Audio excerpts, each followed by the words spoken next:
Carlos Usman season 2 की अक़सात का सिलसिला जारी है। आज हम आपको मज़ीद 3 अक़सात का खुलासा बताएंगे, लेकिन उससे पहले हमारे चैनल को सब्सक्राइब कर लें ताकि आप तक हमारी वीडियोस बर वक्त पहुँच सकें। कहानी आगे बढ़ती है। फ्लातियुस और सिपाही उस्मान को पकड़ने के लिए इसके पीछे जाते हैं। उस्मान जंगल में कहीं रुक जाता है और दुंदार के हाथ पर लगे जख्म का इलाज करते हुए किले में क्या हुआ इसके बारे में बात करता है।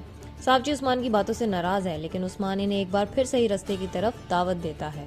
गोकतुक और बुरहान किले में धमाके के वक्त बाज़ंतीनी फौजियों की तरह लिबास पहनते हैं और उस्मान के खुफिया मंसूबे के मुताबिक महल में काम करना शुरू कर देते हैं। दूसरी जानिब उस्मान जंगल में एक सफ़ेद दाढ़ी वाले आदमी से मिलता है और इसे घियातू के मंसूबे का इल्म होता है। फ्लातियुस मरने के लिए फांसी की जगह पर जाता है और निकोला से कहता है कि इसे मार दो, लेकिन निकोला इसे नहीं मारता। कबीले में गजल तारगुन की शादी के बारे में बात करती है, लेकिन सुल्तान खातून बाला का दिफा करती है।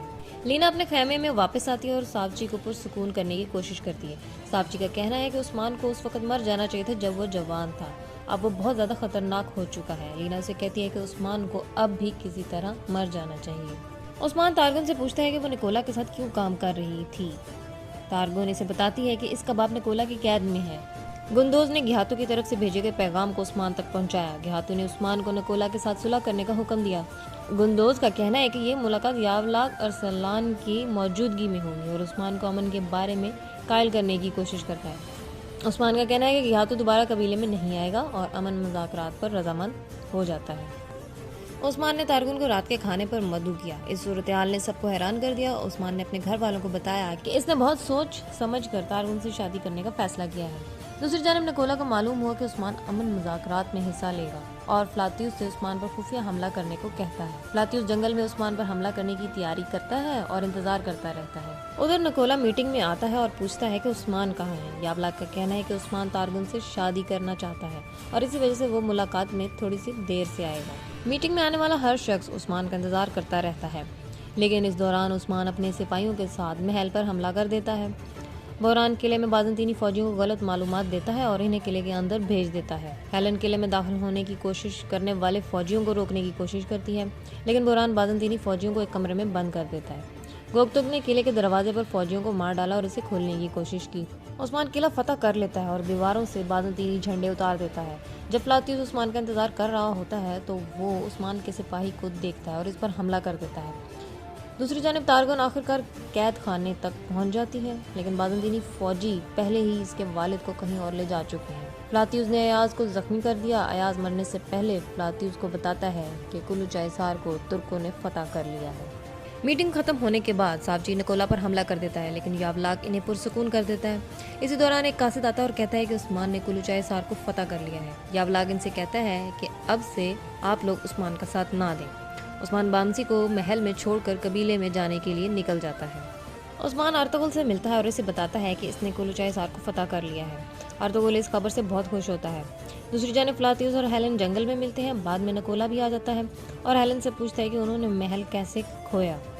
निकोला ने फ्लातियुस से उस्मान को कत्ल करने के बारे में पूछा। फ्लातियुस का कहना है कि वो एक दिन उस्मान को जरूर मार देगा, लेकिन निकोला इसे कहता है कि तुम जरकोताई को ही मार दो तो वही अच्छा होगा। खैमे में बाला और उस्मान आपस में बात कर रहे होते हैं। उस्मान कहता है कि वो निकोला को धोखा देने के लिए तारगुन से शादी करेगा, लेकिन बाला का कहना है कि अब वो ये शादी नहीं चाहती।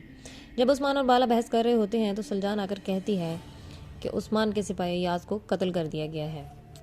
सावची ने उस्मान को बताया कि फ्लातियुस ने अयाज को कत्ल कर दिया है और इस सूरत हाल से उस्मान को बहुत गुस्सा आ जाता है। सावची पहले उस्मान को फतह की मुबारकबाद देता और फिर इस पर घियातू को नाराज करने का इल्जाम लगा देता है। गजल ने दुंदार से पूछा कि वो क्या सोचता है। दुंदार का कहना है कि जल्द ही सावची और उस्मान आपस में लड़ेंगे।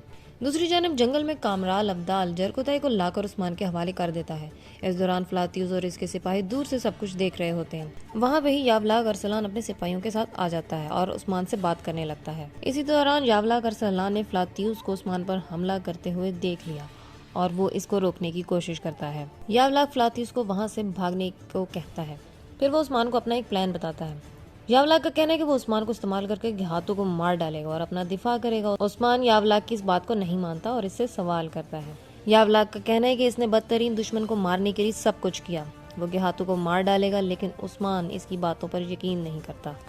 यावलाग अपनी बात जारी रखते हुए कहता है कि उस्मान इस रियासत को जिंदगी देगा जिसे तुर्क कायम करना चाहता। बिलाखिर उस्मान उसके साथ काम करने की पेशकश को कबूल कर लेता है।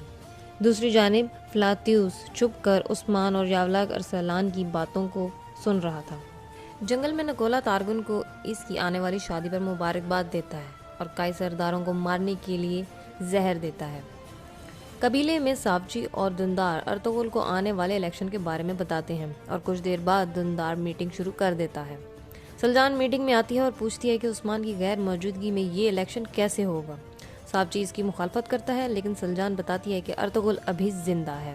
दूसरी जानिब यावलाग उस्मान को बांधकर मंगोल कैंप ले जाता है।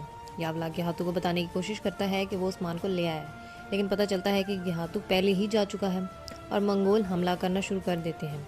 तुर्क मंगोलों को मारते हैं और उस्मान कहता है कि गिहातू इससे भी ज़्यादा मजबूत हमला करेगा। कबीले में सावची का ख्याल है कि गिहातू पहले ही उस्मान को मार चुका होगा और वो जल्द अज जल्द ऐलान करना चाहता है कि वो सरदार है, लेकिन दुंदार इसकी मुखालफत करता है। मंगोलों के कैंप में यावलाग उस्मान से कहता है कि वो अपने लोगों को गिहातू के हमले के खिलाफ तैयार करेगा और उस्मान का कहना है कि वो कबीले में जाकर सरदार बन जाएगा।